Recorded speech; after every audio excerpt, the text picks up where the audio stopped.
assuming you can see my screen first of all, yeah. Yep, we're seeing and we are recording. Great stuff. Okay, we'll make a start then. So, okay, well, thanks everyone for putting your time aside on Saturday to come and join this. I hope you find the day and the various sessions that are being run useful in terms of your career development. So today I would like to talk to you about how you can start to use Power BI alongside the Common Data Service within the Power Platform. So we'll give you first of all a little bit of background about who I am, my experience and things like that. We'll then jump in and sort of look at, okay, what actually is the Common Data Service? What's the history there? How does it relate to Dynamics 365? And what have we actually got in there currently that we can use to help streamline the build of a reporting solution? With that out of the way, we then look at the, oh, bit of feedback there. Hello. Okay, that's good. Okay. So with that out of the way, then we'll then jump in and look at the various different ways in which you can start to use Power BI with CDS. There's some licensing considerations around that, which we'll touch upon, and we'll just flip through the various different ways that are sort of listed on here. So, you know, the apps, the data flows, FetchXML, all that sort of stuff, before we then close out with sort of any some closing thoughts from me in terms of things just to bear in mind and recommendations and stuff. In terms of questions, we'll have a dedicated Q&A at the end, but feel free to put any questions that you've got in the chat. If the demos start running a little bit slowly, then perhaps we can jump and have a look at that. If not, then yeah, happy to take any questions at the end of the session. So a little bit about me on the slide here. So I work for a Microsoft Gold partner based here in the UK. So my background's mostly on the Dynamics CRM and 365 side of things, more recently doing more now with the Power Platform as a consequence. So using tools such as Power Apps, Power Automate, Power BI, obviously, and anything also Azure sort of in there, you know, when we need to do a more sort of complex technical integrations. I'm also involved as part of the official user group for Dynamics 365 and Dynamics CRM. We've got meetings happening fairly regularly here in the UK. We've got our next fully virtual meeting happening later on in April. The details of that are on Twitter. Just follow me on Twitter and you'll find out more about that, or just drop me an email after this. It'd be great to have you along for that. Okay, so what is the Common Data Service then? So it's been around now for about 4 years. It was released around the same time as Power Apps. And really what Microsoft were aiming to do with this was to give you a tool that you could use as your central database or storage unit for your business data. And then the benefits of that as well, meaning that you can then leverage other tools within the Power Platform more straightforwardly. So if you needed a really beautiful and fancy report, you could use Power BI. If you need to automate things, you use Power BI, Power Automate, really just giving you the capability to get into the cloud and start to get some leverage out of these really great products that you've got available. So mentioned already, it's a cloud only product. So you can only get it on cloud. You can't get it on premise or get a license for it. And some of the features that we've got as part of it, you know, you've got the ability to create what are called entities. So these are, if you're coming from a SQL Server background or sort of your tables, you can relate these entities together. So these are objects to store your core business data. You've got the ability to have different types of fields. So whether it's a date time field, a text, currency, a roll-up field, you know, to calculate, okay, total sell across various different opportunity or lead records, you've got that capability in there. You can model your business logic via things such as business rules, and you've got a really great and powerful security access framework built in, tied back into your Office 365 logins and identities. So therefore you can manage access to records at a very granular level, and it gives you some really great capabilities as part of that. So really when I describe the Common Data Service to people, the sort of the term SQL Server on steroids comes to mind. It gives you all the good stuff that SQL Server can do, but with all of this additional stuff, which typically you would have to spend, you know, many hours, many days, weeks building out manually. With the Common Data Service, you've got this here available. You don't need to worry about you know, sorting all this stuff out. It's just there and it's ready for you to use. So in terms of, there's been sort of 2 major versions of CDS.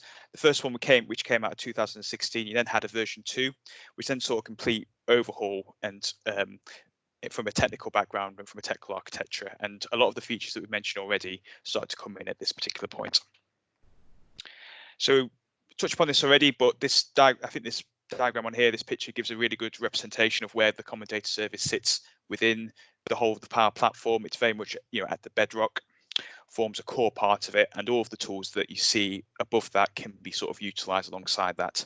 As well as on the bottom as well, you've got powerful capabilities around being able to connect your data to various different sources. So whether it's in a Salesforce system, in a SAP database, IBM DB2, whatever, the Power Platform can bring that data into the common data service, and you can start to use it from there.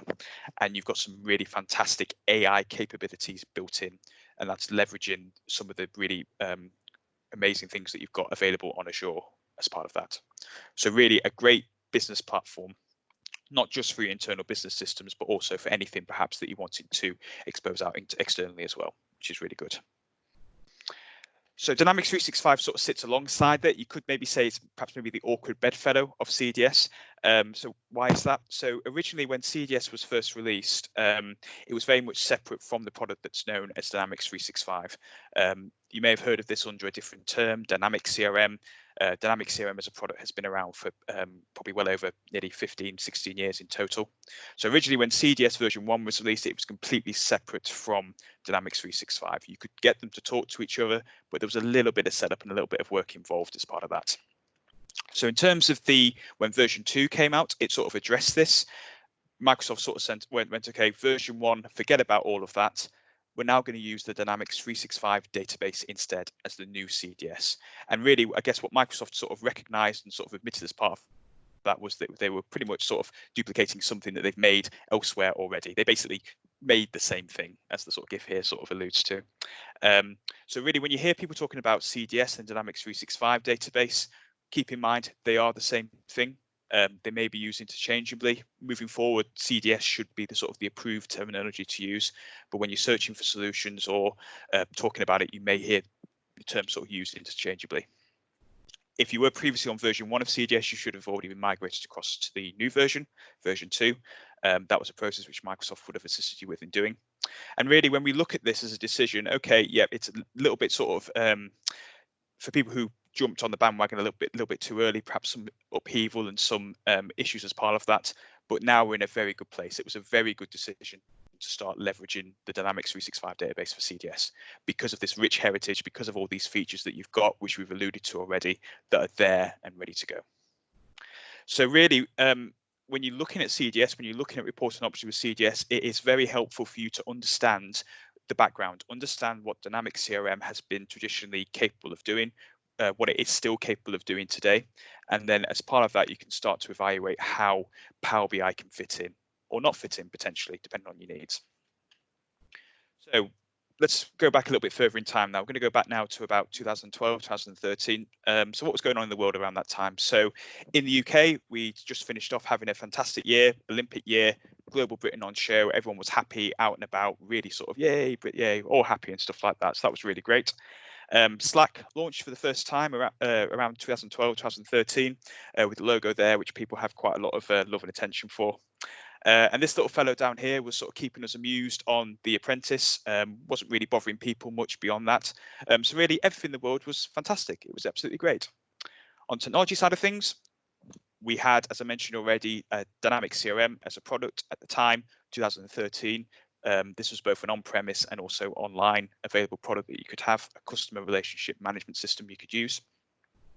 And at the time, Microsoft were tinkering about with something called Project Crescent, which when you look at it now, it's got this very sort of dated and old Office 2010 feel and look to it. It doesn't really look particularly great or sort of exciting when we look at it, but we'll go back onto later on and sort of look at where Project Crescent ended up in a few minutes. So in Dynamics here in 2013, when we look at what we've got in there to help us report off information in there, what have we got? We've got the ability to create charts. So whether it's just a simple bar, line, area, or a pie chart, as we see on this, on here, we could create this in the system, link it up to our data. If we're feeling particularly whizzy or fancy, we could then export that out, modify the underlying definition of that, and do some really amazing things with the charts when we import it back into the system. We have the ability to, or had the ability to create these more bespoke reports. This was using a solution called SQL Server Reporting Services. So as part of this, people could go in, develop really highly bespoke reports, get them deployed out into the application, and these would then be, you could then render and then use these within the system without needing to go out into any other location. Moving on, if you just needed to present your data in traditional sort of lists, you wanted to be able to sort or filter the data, adjust the column width and stuff like that, you had views that you could create. And then finally, the thing that brought all of this stuff that we've talked about so far together within Dynamic CRM was the dashboard. So you could basically pin on your various charts, your lists, your views, bring in sort of external resources if you needed to, have this as your central place that you use when you first go into the application. And this would basically be your central hub that you would use as part of the system. And the key thing to say about all of this is that you didn't need to necessarily be a system administrator to work with these tools.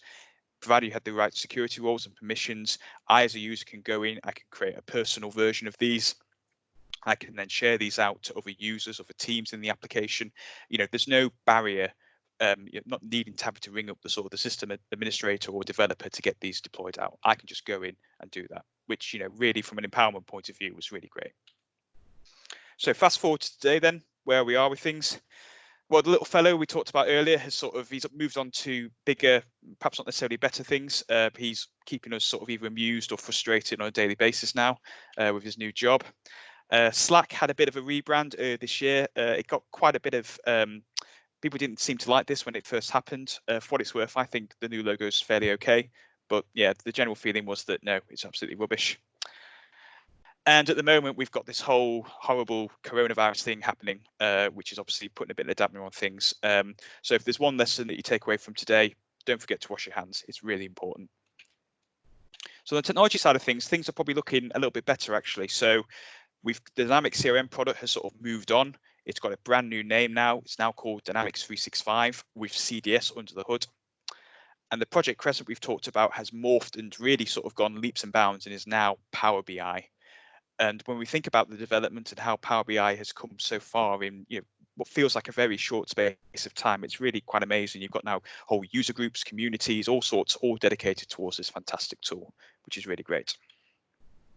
So in terms of the reporting solutions that we mentioned earlier in Dynamics CRM 2013, where are these now at in Dynamics 365 and CDS? Well, actually, nothing's changed. These options are still available. They're here today. We can use them freely. There's no barriers or issues in sort of using them as part of our potential business solution that we're building out. So I guess an obvious question that sort of comes up, that sort of gets raised as part of this, okay, well, where does Power BI fit in as part of this? Do I actually need to think about using Power BI if I'm just reporting common data service CDS data? Well, I think the whole concept of the Power Platform changes this to quite a significant degree.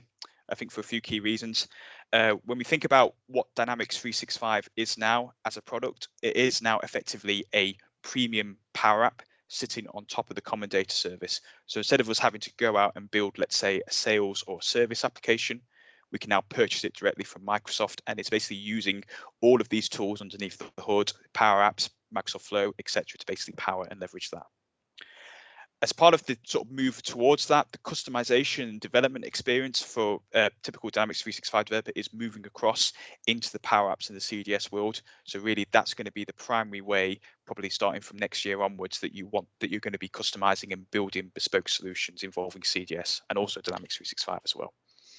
And I guess really what Microsoft is sort of saying as part of this is that Power BI is now clearly the preferred reporting solution when you're using the Power Platform. Wanting to report data off the CDS, you wanting to incorporate some nice visuals alongside the Power Apps, Power BI is the tool that you should be using. It's the preferred tool. It's the one that's going to be seeing the most investments moving forward and the most new features and developments and things like that. So where does this leave us then? So as we've established, Dynamics 365 today does have numerous reporting options that are available. There's nothing stopping you from using those, and potentially they can suit your business requirements potentially, without needing to go to any additional effort or, I guess, most crucially, cost as well as part of that. But what I would say is that, when we look at them, they do very much have a legacy feel these days, and they are out of step with where I think the Power Platform is going. As I mentioned earlier, potentially things such as charts, dashboards, and things like that, they're not going to see the technical investments moving forward. It's going to be Power BI that's going to be the main focus. And when we think about some of the other things that sit inside CDS Dynamics 365 at the moment, you've got, for example, as I mentioned earlier, SQL Server reporting services.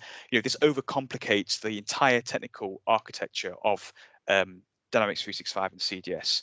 So potentially moving forward, it might not be something that is going to be around for a lot longer. So what I would say ultimately is that whereas previously having just a bit of a slight awareness of Power BI, it would help you along. It's nice. It's a nice to have on your CV or as part of when you're having discussion in the business. Now you're in a situation where you must have a good awareness of it and you must start to be using it more. And the flip side of this as well is that if you are traditionally just focused on Power BI, developing just Power BI solutions, then guess what? You're going to have to start thinking about things such as Power Apps, Power Automate flows, and also the Common Data Service if you wanted to build out a truly unified business application solution. So I get it, it's a minefield of options. It's potentially quite difficult to sort of figure out, okay, how do we meet the business requirement ultimately? What's going to be the easiest way of doing it? And ultimately it comes down to asking yourself, I guess, some core questions in terms of what the sort of business need is. So for example, how immediate do you need to be able to report off data? Is it a case that people viewing reports need to see information as it's changing in the system, or is a slight delay acceptable? Is it just CDS data that you're concerned about? Are you in the ideal world where basically all of your business system data is in CDS, or is it the more likely situation where you've got, let's say, legacy system involved? You've got probably spreadsheets, access databases, Christ knows what else that you need to bring in as well. What's the state of your data? So 9 times out of 10, most CRM or most database systems, the data quality is not going to be there. It's going to need some potential work doing to it, particularly if you're then wanting to present it to a senior manager or an executive within your organization. Another question, okay, what are the technical capabilities in your team? Are you familiar with Common Data Service? Have you got SQL skills in your team? Basically, it's about identifying, I guess, in terms of using what you've got within your team and then developing a solution around that you can then support as well. And the final, and I guess the most important question is, how much are you willing to spend on this? How much do you value having a tool such as Power BI within your organization? So when you start to answer these sort of questions, when you start to think about them, you can then start to see how potentially Power BI comes into the equation, how it can fit alongside CDS. So always, when you're starting out, have a think about these sort of things, get these answers early on, and then you can probably start to find a way forward from there. Okay, so let's assume then that you've had the conversation, you've sort of agreed, yep, we want to go for Power BI, it can meet the requirements, there's going to be no issues whatsoever. Okay, how do I get started then?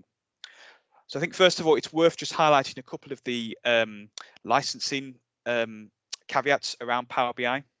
So at the moment, when you purchase either a Dynamics 365 or a Power Apps license that includes CDS storage, you're not going to get Power BI alongside this. It is technically a separate product or separate SKU on Office 365 that you need to assign.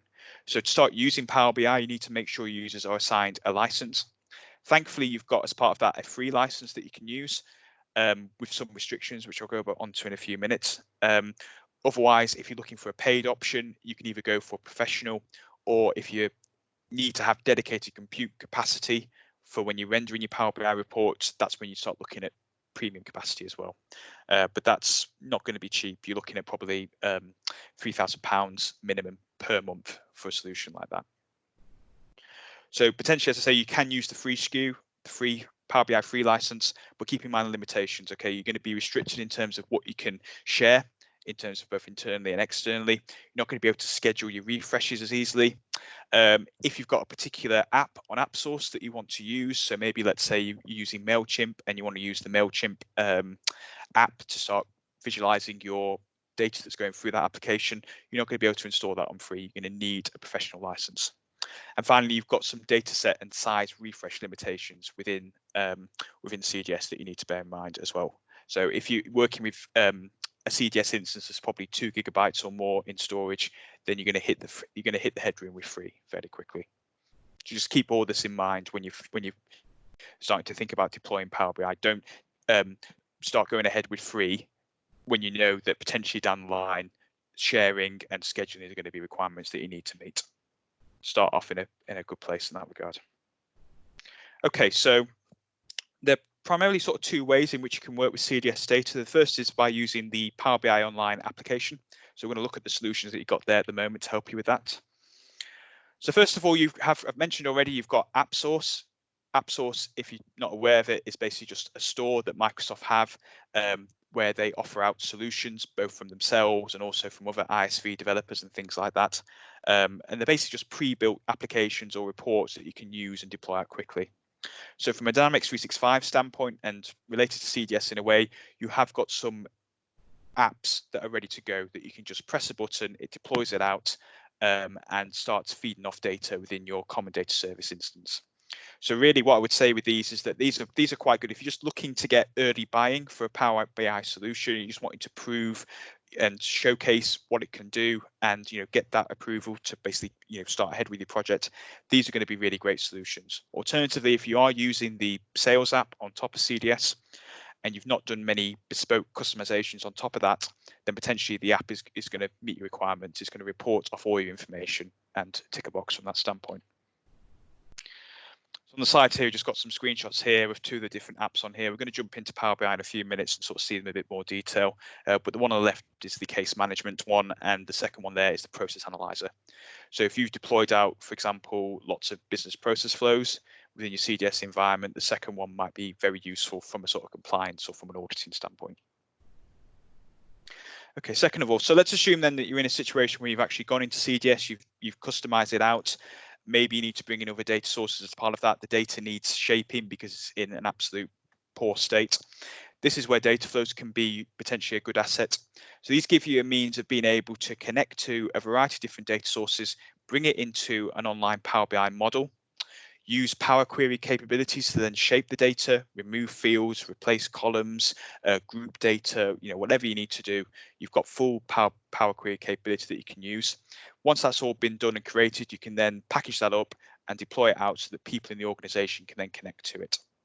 So, when you just wanting to, you're not wanting to necessarily burden end users with needing to do all of the work around setting up the data and filling about with it and things like that, then this is a really great solution for you to look at. But you are going to need to have some familiarity with how CDS works, and more crucially, it is a paid for Power BI feature as well. So make sure you've got a professional or premium license as part of that. The process for doing that, which we'll see in the demo in a second, you just basically go on there, you select your common data service for apps connector, pop in the details for your instance down there, sign in, and then from there you'll then be able to see all of your different entities come out on there that you can then select and work with. Okay, so let's jump into Power BI Online there and just take a look at those options in a bit more detail then. So let's just get it up over here.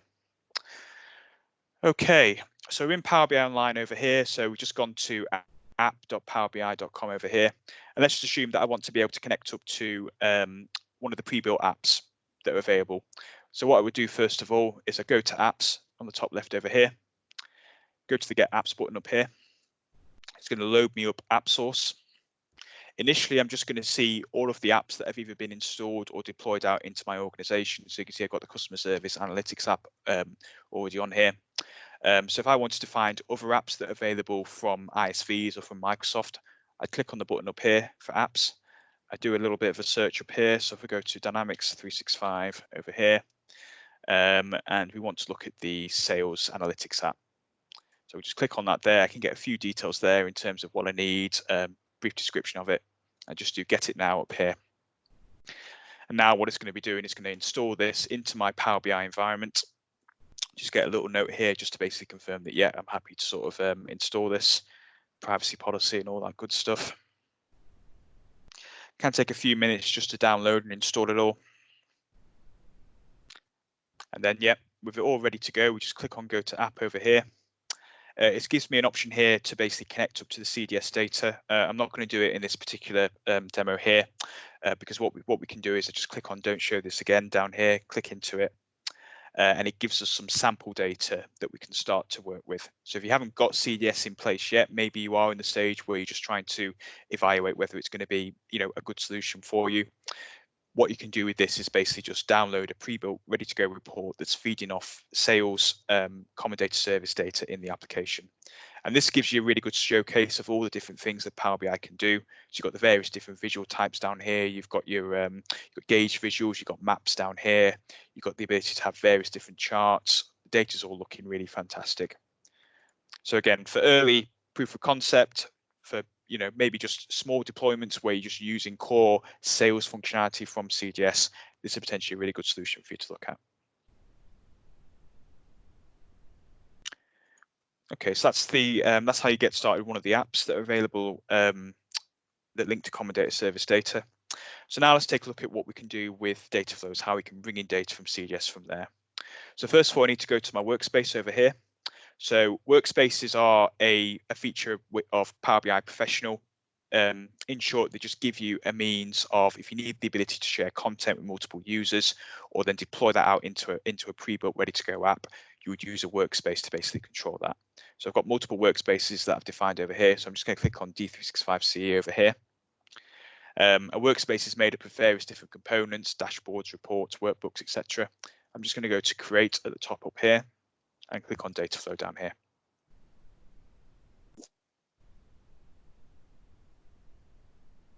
There we go. So you're given two choices. So if you've got an existing model that you've built out elsewhere, maybe in Power BI Desktop or something, you can bring it in. Alternatively, you can just start adding data in and map that across into CDS or get data in from CDS. So in which case, we're just going to click Add New Entities down here. We can see we've got our various different data sources that are defined over here. I'm going to just click on Common Data Service down here. It's going to ask me for my server URL, so I'll just pop in my little test instance over here. Just give me a second.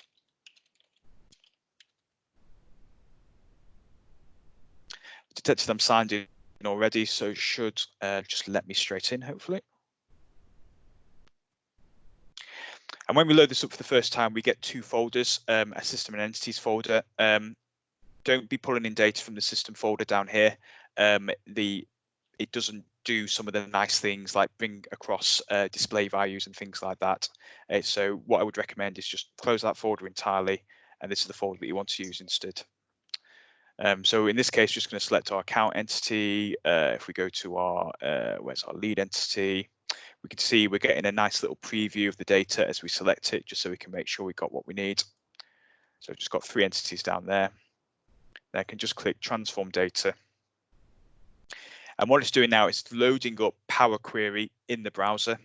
And through here, I've got various different options that I can do with my data across these various different tabs. So for example, if I wanted to remove a field or move a column, I can just click on the button up there.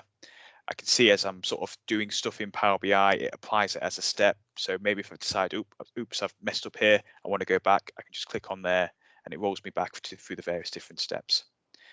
So we can see in terms of how the data has been returned from the CDS, we can see we've got a range of different field types. It's done a pretty good job in terms of recognizing what the data types are and converting those across to something that's going to be useful for Power BI. You've got, we'll touch upon this a little bit later on, but you've got special data types in CDS, such as option sets, which are generally come back as numbers. So what this connector does, which is really useful, is that it brings us back the display or friendly labels for them, so we're not having to then manipulate around with them, and spending loads of time, doing, stuff that we shouldn't have to be doing, basically. Okay, so at this point, we're just going to assume, okay, we've modeled the data. We probably do a bit more work at this, when we're building that out, but we just want to say, okay, at this point, yep, we're good. We're ready to go. We want to get this published out for use. We just click on save and close down here. Just a bit of a validation for our queries to make sure they're all, there's nothing in there that's going to be potentially break further down the line. So we'll call this Power CDS Talk 2. Always give it a friendly description. Don't do what I've done just here. Now what I can do is I can actually, the data flow has been published, but at the moment we've got no way of refreshing the data. So what we need to do is basically set up a refresh schedule. So because I've not clicked that button quickly enough, I need to just click on close over here first of all. I go down to the settings for the data flow down here. And as we can see down here, we just go to the scheduled refresh tab, select our frequency. So we just want to say, let's say every day at 12 o'clock. We just want to refresh that. Apply that, and then that will start refreshing in the background. So now what we've got here is our pre-built, ready to go data flow connection that people can then connect to from within Power BI and report off the back of. So again, providing the means of sort of giving self-service prep data out and not necessarily having to worry people with doing all of that, modeling and work themselves within Power Query. Okay. Oopsie daisy. I clicked on the wrong button there. From current slide. There we go. Okay, so those are the options that you can use for working with CDS data in the online experience. Typically 9 times out of 10, when you're working with Power BI, you're going to be using the desktop application instead. So let's take a look at what you can use within there to connect up to CDS data. So similar to what we saw with data flows, we've got our dedicated connector that we can use within the desktop app that connects up to the Common Data Service web API. It's now the new and probably preferred way of connecting to CDS or Dynamics 365 data moving forward. The reason being is that it gives you some really nice options that previously were missing from earlier versions of the connector that were more focused towards Dynamics 365. And the good thing about this as well, because you don't need to have a paid subscription as part of this. Anybody can download Power BI Desktop and then deploy out a report that's connected to CDS data onto their own personal workspace. And you've also got some additional functionality there. So if you've got custom functions or actions developed out for your CDS instance, then you can basically use those as well and leverage those in Power BI. One slight niggle with it though, when you're working with related entity data, there is a little bit of work that you need to do to bring in related record fields and things like that, and we'll touch upon that in a little short while. But really, when you're getting started with CDS and Power BI Desktop specifically, this is the connector you should be using. You won't go far wrong with this. Another option, so let's assume that you're in a situation where maybe you've had Dynamics CRM previously on-premise, you're moving that onto CDS or moving it onto online. Maybe you've already got Dynamics 365 and CDS in place at the moment, and over time you've got quite a lot of different FetchXML queries, or maybe even views that you've built out in the application. What you can do is you can actually leverage either the views or also the FetchXML queries that you built out and actually use them in Power BI Desktop. So quick background on FetchXML queries. So traditionally FetchXML queries have been used for Dynamics CRM as the sort of primary means of connecting to data that's sort of stored in the database. You can use it for both on-premise and online. The best way to think about it is that it's SQL-like, but in XML instead. So therefore, what you get as part of that, you get most of the same capabilities. So you can filter, sort your data, you can do your joins, you can do not-in queries, all that sort of stuff. So really, if you're in either of those two scenarios where you've invested a lot of time in building out bespoke FetchXML reports or things like that, then this could be a good option to look at. So you're not having to do a whole load of work again to get the data ready to go. What I will say though is that it's not necessarily something that a beginner is going to succeed with. You need to have some knowledge of how to work with Power Query and M. You need to know how FetchXML queries work as well, and potentially for large amounts of data that you're reporting on, because of the limitations that you've got around FetchXML, the amount of records that can be returned and things like that, potentially some performance issues at scale. But to say, if you've got existing reports or things that you've used with FetchXML, this could be a viable option for you to look at. And to help us along in that regard, we've got a really great community tool that's available as part of the XRM toolbox. It's called the Power Query M Builder. So this has been developed by Mohammed Rashid and Ulrich, the CRM chart guy. His blog is definitely worth a follow. If you're doing anything to do with charts in CRM, he's basically the master when it comes to that. So what this little app lets you do is you can basically, it speeds along and lets you generate your code snippets that you can then just copy and paste into Power BI.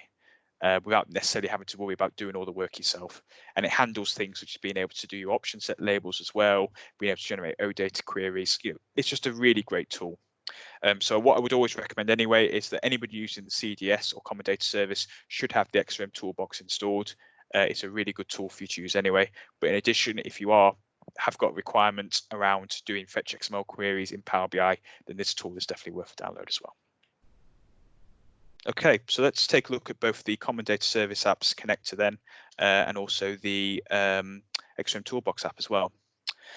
So I've got Power BI Desktop open over here. It's at the moment it's just sort of just a blank report at the moment. There's nothing in there, no model, no data in my model or anything. So first of all, what I want to do is at the top up here, just want to do get data. Click on more at the bottom. We can see we've got all the various different data sources down there. So if we just start typing in common, yep, we should get it over there. Click connect. So similar to what we saw online, it's going to ask me for my details like my server URL again. So I'm just going to pop that in down there. Then you've got these two options down here, which I would always recommend that you set to true, always set to true. If you don't set this one to true, then the columns just come back in a complete and utter nonsensical order, and it takes you about probably hours to basically get it into some sort of shape. So always make sure that's been enabled. And again, to make sure that for option set fields, it's returning the display values, not just the integer value. Again, click true on there, and then that will basically just speed that along for you. So click OK. I think it's already cached my credentials, but typically it would at this point ask you for your login details, your organizational account. And then similar to before, we get the two folders. So again, just ignore the system folder. Don't touch that. It's the entities folder that you want. And again, we can just basically pull in our data. We've got a search bar up here. We get the preview. So fairly consistent and familiar experience with what we've seen with data flows, which is great. Just select our three entities again. I'm going to click transform data, and what this will do is it will actually load up the Power Query editor, so we can just sort of see what we can do within there. So again, very similar to what we saw with data flows, the same command bar up here, the same capabilities. The data is returned in the same way. It's detected the types where appropriate, which is really helpful. So from here, again, you would then typically start modeling this out further, get some additional retain the columns that you want, maybe do some grouping and things like that, and then from there start building out your report from there. Okay, so that's how you get data in via the connector then. If you're wanting to use the Power Query M Builder, then what you would do is, so if I click on down here, this is going to open up my XOM toolbox. So I'll just close that tab for a second. So what I've done on here, I've downloaded the Power Query M Builder app down here. I'm already connected to my instance down here. We click on the Load Entities button, and similar to what it does in Power BI, we get the whole list of our entities through down here. So in this particular case, I'm just going to say, right, the account entity is what I'm interested in. So what's quite good about this one is, so let's say I've built out a view in the common data service that's basically got all the fields that I need already ready to go. What we can do on here is just select that particular view. So let's just say the all accounts view. It shows all the data down there. And then if I want to then get this into Power BI, what I can do is I can then click generate OData up here. I then get the full query that I can copy and paste into sort of Power BI. But what I need to do first of all is that I need to first of all add something into my report. I need to add on the base URL, and that's what's used to reference as part of the queries. So what I do first of all, I just do blank query over here. I copy and paste that value in over here. Rename that to Dyn365 CE base URL. We need to get the service URL as well. So what this is doing is it's basically defining the URL to connect to CDS in a central location, so you don't have to enter it each time. It's basically just then becomes dynamic. So this one we want to call our service route URL.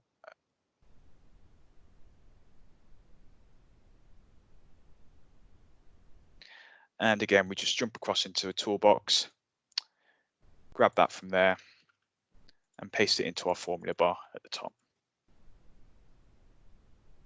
We can see, yeah, that's looking correct there. It's basically built that out successfully. Now what we can do is do another blank query, go into Advanced Editor down here, and we want to copy and paste in the OData query down here. So get rid of that over there. Click on Done. At this stage, it might ask you to authenticate. It's cached it for me. But as you can see, what it's done is it's brought in all of those fields from there. It's It's retained the display names for the fields as well, which is really nice. It's also brought in the primary contact field, and then what we can do is, okay, so if I just want, let's say, the full name for the primary contact, that's all I really care about. I can just type in that there and tick that, press OK, and then it pulls that information in from there. So as I say, if you've got existing FetchXML queries that you want to use, or maybe an existing view built out in the application, then this little XRM toolbox tool could be really helpful. So I would recommend that you would check it out and use it if that's your particular requirement. Okie dokie. So moving on. So typically, most people who are using Power BI for the first time, they will have a SQL background, structured query language background. That was certainly the case for me when I started Power BI for the first time. So as part of that, generally there's then a temptation. Okay, we want to try and use SQL to connect to the data, because we can then write all our SQL queries and do things in the way that we know we can do them. So what we can do to help us support us in that objective is that we've got the capabilities to export out and continually synchronize our CDS database with a SQL database that is hosted out in Azure. So once that's been deployed out and set up, it continually syncs. It provides a near real-time view of your data as it's changing within CDS. And then what you've then got around that is that, okay, if you have got performance issues connecting to CDS and things like that, what you can then instead offload that into your database. You can scale up that database to meet your particular requirements. You've got that full control around that, which is really nice. In terms of caveats, it does mean you're going to have some commitment towards Azure, both from an infrastructure and from a billing standpoint, if you decide to go for it. Not all entities can be synchronized out. Just bear that in mind, and you still need to have a good familiarity with how CDS handles data and things like that. But typically, as I say, if you've got existing Transact SQL knowledge in the team, you want to have a really more scalable reporting solution. This is a really good one for you to look at potentially. So data export service, just a little bit of detail on this slide here in terms of what this is. So effectively, it's a free add-on solution as part of your CDS or Dynamics 365 subscription. It's been developed by Microsoft, and as I mentioned already, it allows you to continually sync your data to either a managed Azure SQL database or a SQL Server instance that you've deployed out onto a Windows virtual machine. Now, the thing to mention as part of this is that it's a one-way sync only. So if you update any data in the database, it's not going to get automatically synced back into CDS. Just keep that in mind. And there are some setup steps involved. There's potentially 2 or 3 different Azure resources you have to set up. You have to deploy out a managed solution into your CDS environment. You're going to need to define, okay, which entities you want to synchronize out as part of your data export profile. Then what it does as part of the first sync, it does a metadata sync of all your attributes and all your data. It does a first initial push of all your data. It can take a while depending on the size of your CDS database. And then from there, it's doing continuous delta syncs. So typically every 5 to 10 minutes, it's going to be pushing data out into your Azure database. So as I say, really, near real time. And it's not just useful for reporting as well. If you need to do a soft DR, disaster recovery, or typically you've been using solutions such as SSIS or Kingsway Soft to get data out of Dynamics. Potentially this could be a better and more cheaper option for you to consider. So on here there's a can't quite see the link down there. These slides will be shared out afterwards. I'll put them on the chat afterwards. But yeah, what you've got on here is a link to Scott Giroux's blog post. So he basically talks through the entire setup of data export in really great detail. So definitely worth a read. And Scott's blog is always worth a follow anyway. So just make sure you check that out if you're more interested. Now, the thing to mention, we've touched upon this already, but there's specific data types in CDS that you might have some difficulties with, particularly when it comes to data export service. And these are your option set, your status, and your status reason values. So these are all stored behind the scenes as integer values in the database. So when the data export service synchronizes them out, it doesn't get the friendly or display value. So for example, on here, we can see I've got a job title field down here. When I just do a select statement on that, it just shows me integer values. So this is no good to me. I don't know what those values are. I've got no way of telling what those values are.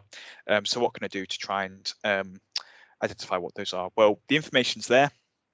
It is in a table behind the scenes, but as you can see, our simple query goes from 3 lines to up to 5 different lines. And we also need to worry about things such as making sure we're getting the correct option set label for the language of the connecting user. So in this case, we're connecting up using, we want to get the English, the 1033 label as well, but potentially if you need to return, German, French, Russian, whatever different sort of labels as well, potentially this query is going to get quite complex. So what you can do to help you along is that you've got the ability to, you can define a function that basically just encapsulates all this logic in there. Then what that lets you do is that you can then just run that as part of your select statement, pass it through 3 different parameters, your option set field, its value, and the language, and then it returns the data in nice format down there. So it makes things a little bit simpler for you.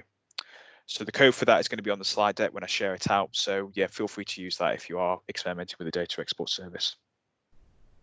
So a few more things just to keep in mind about data export service. So when it comes to your related entity records, these are all going to be stored as GUID values. This also is the same for, so if you need to determine who the owner is for a record, you're going to need to bring in the system user table and get the details from there. So similar to what we saw a few minutes ago when we're having to expand out the primary contact field just to get the full name value. So just keep that in mind. You might be in a situation where you have to do lots of different joins as part of your query in order to get the information that you need.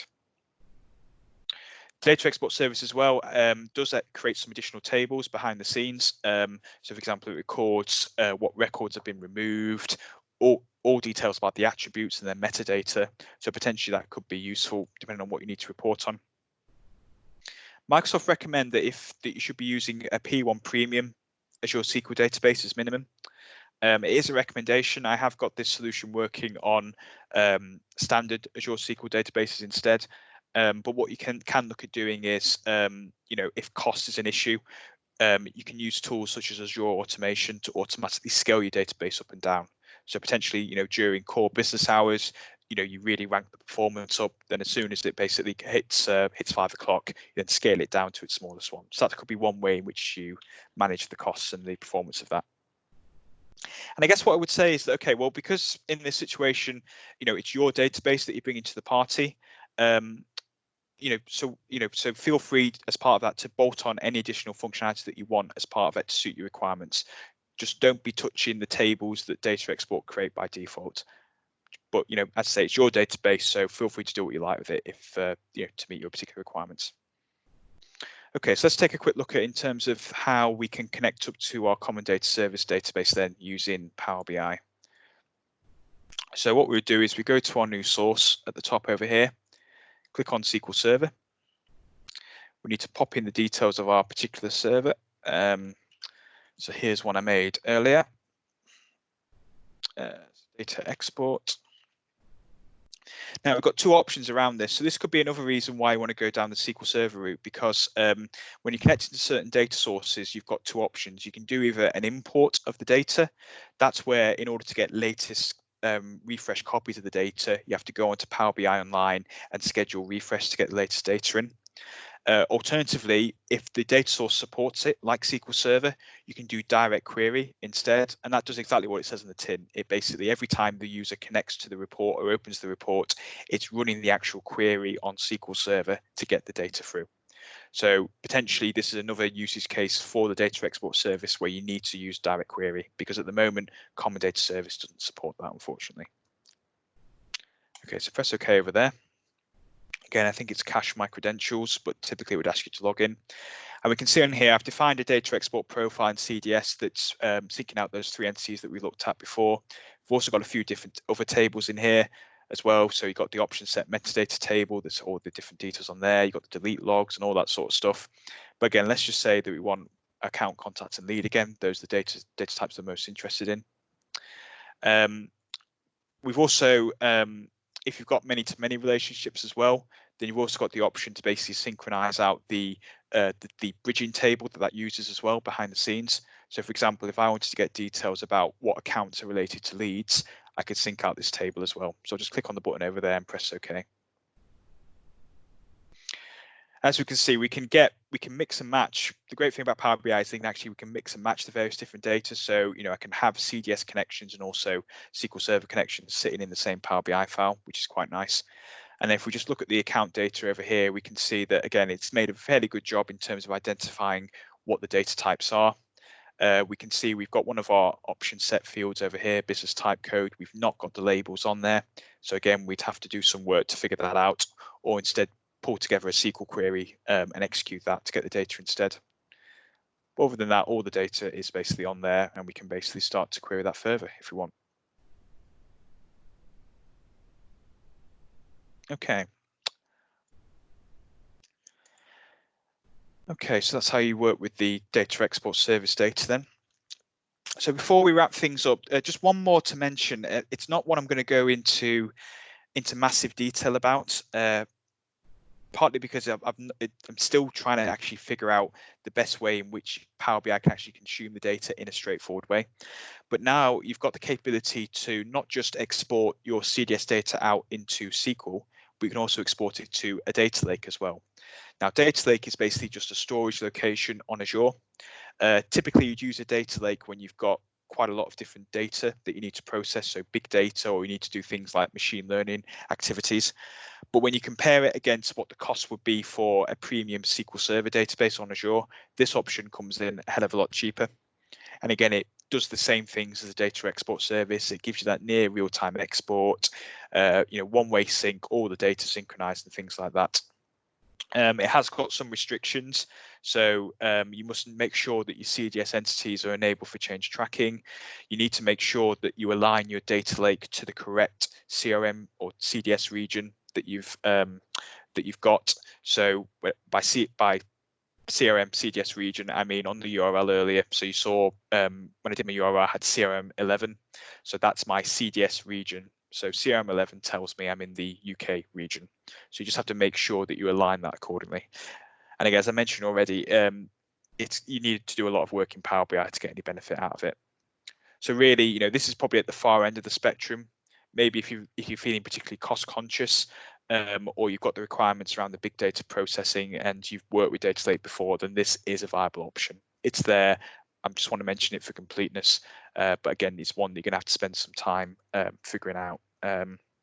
So in terms of the setup steps involved, what you would do is you create your storage account resource on there. So that just shows you some of the what the settings would be that you need to enable. So the key ones are just hierarchical namespace, and just making sure it's a storage version 2 account, and more crucially, the location is important. Fortunately, to help you determine, okay, where do I need to have my storage account? When you go and set up your data lake connection in CDS, it tells you where your environment is over there. So we can see UK West. So that helps us along. I can then use that to create it. We need to make sure your data lake's been created first, define all the various details on there, click on next. And then from there, you just, similar to what we saw previously, just select the entities that you want to bring out. And again, as the note mentions there, only entities enabled for change tracking will be visible. And then what it does, it then exports out the data into sort of CSV files behind the scenes. It's sort of the way it sort of segregates out is really weird. So when we connect, so we'll go back to that in a minute and just look at why it's potentially quite difficult to consume that. But the thing you need to remember, if you're wanting to connect up to it using Power BI or any other tool, in fact, you need to make sure that you grant your user account this role on the storage account. Even if you're a system administrator, even if you've got full access over the resource from a subscription standpoint, make sure you grant yourself this role, because otherwise you won't be able to get into the data lake storage account at all. So then when we then pull this into our Power BI, this is what we effectively see. So so we've got a few different CSV files. So that's where the base data is stored. The CSV files have no headers, which is kind of annoying and frustrating. All of the detail regarding the entities are stored in these various JSON files. But as I say, I've not found a really easy or straightforward way of consuming this data easily in Power BI. Answers on a postcard if you've figured it out or you have a way of doing it, because I really would genuinely like to know, because as I say, from a cost point of view, this solution certainly ticks the box compared to data export service. But my main concern with it is the level of setup and work that you have to do to actually get any benefit from it. Okay, so we're close to wrapping up now. So probably one of the questions you might want to ask me at this stage is, okay, what's the best way to consume CDS data in Power BI? So as I mentioned, my background is involved with SQL Server. I do quite like writing SQL queries. So for me, there was always a temptation to go across into that, and I'd imagine there'd be a lot of other BI developers who'd be in the same sort of boat in that regard. But having the knowledge of SQL is not going to prepare you for how CDS handles data. So you might be an absolute whiz when it comes to writing SQL queries, but if you don't understand how lookup fields, how option set fields work, and all that stuff, you're still going to have to spend some time working with that. So really, in that situation, the Common Data Service connector becomes really the go-to destination. When you're just starting out with Power BI, you're finding the best way of being able to get data in to build out a report. This deals with some of the issues around the data types and things like that and streamlines your adoption of that. But then if you are in a more advanced situation, so maybe you're getting complaints around how report performance, how quick the data is, you've got maybe a bespoke application that you want to bolt on as well around the CDS data, SQL and Data Lake becomes a more viable option. But really, it's more for those advanced situations is where I'd recommend that. Okay, so in sort of closing then, I think, we're quite fortunate when we think about where we are today. It's now, compared to, let's say, 3 or 4 years ago, it's now really easy to start using Power BI along CDS. There's no sort of excuses, there's no sort of barriers around that. We've got a really great connector now. We can get the data in. It, deals with some of the issues that we might find when building out a report for the first time. So, we are in a situation where Power BI becomes almost the first preference reporting tool for you to use. But really, at the end of the day, as I keep sort of mentioning, you still need to sit down and understand how CDS, some of the oddities and quirks of CDS. So we've tried to touch upon a few of them today. So specifically, option sets, how related fields work, how many-to-many relationships work with the intersect tables and things like that. You do need to sit down and have a good awareness of how CDS handles that. And even before you start rolling out Power BI, you need to give some consideration towards licensing. Don't be starting out assuming that, okay, we can just use free for everything. You build everything out, you get reports built out, and then you suddenly realize, oh, I need to share these out. Oh, I can't without having a license in place. So check your licensing, make sure you're clear on that. And the thing, when you are, looking around or doing your research, trying to find solutions that work, just keep in mind, as I mentioned at the start, Dynamics 365, Dynamics CRM, CDS, we're all one big happy family now. So therefore, solutions that work for Dynamics 365 will also work for CDS. So just make sure, when like me, for the 60th time a day, you've got the search engine open, you're trying to find your answers. Just make sure your search terminology reflects that when you're searching. Okay, so I've put some additional resources on the slide on here. So as I say, I'll share the slide decks out on the Teams after we've sort of finished this up. And I'll put a link out to this deck on Twitter as well. But a few things, if you're just getting started with Power Apps and CDS, then the community plan is a really great thing for you to set up. Gives you a whole personal environment for you to start using, with very little restrictions around that. Microsoft have also got some really great learning paths available on their website, which you can basically talk you through how to do various different things. So having that in conjunction with the community plan means you can actually get some hands-on experience with how CDS works and things like that. And then finally, I've done a few different blog posts as well on the subject of Power BI connectors and also on the Power BI exam as well. So feel free to check that out as well if you are interested in learning a bit more about how you can use these tools together. Okay, so at this point then I'm just going to end the slideshow. So at this point then, if anyone's got any questions, I'd be more than happy to answer them.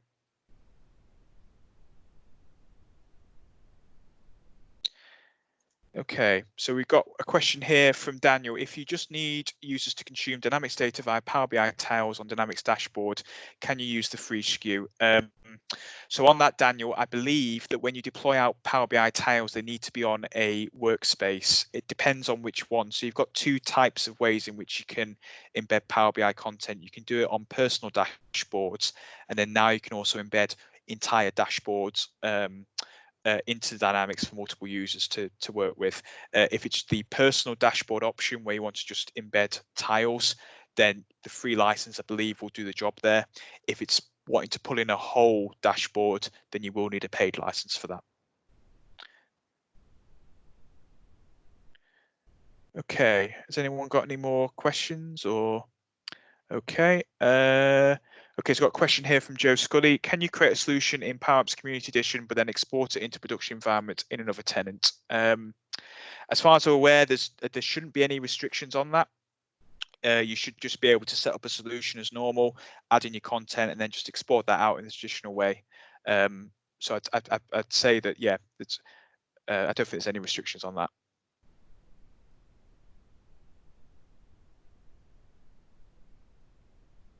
Okay, any more questions?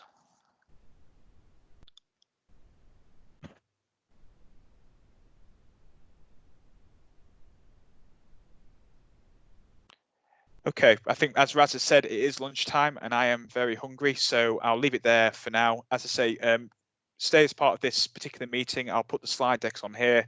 I'll do a link out to Twitter as well. But thank you for coming along today. Please fill out the surveys for the session using the QR code on here. It's really important for all the speakers and for the organisers to get feedback regarding how we've done today. So if you've really enjoyed today's talk or you thought it was absolutely rubbish, please let me know. We want to make sure that we improve and we're offering a really great experience. But thank you all for coming along today. I hope it's been really useful. So take care and enjoy the rest of your day.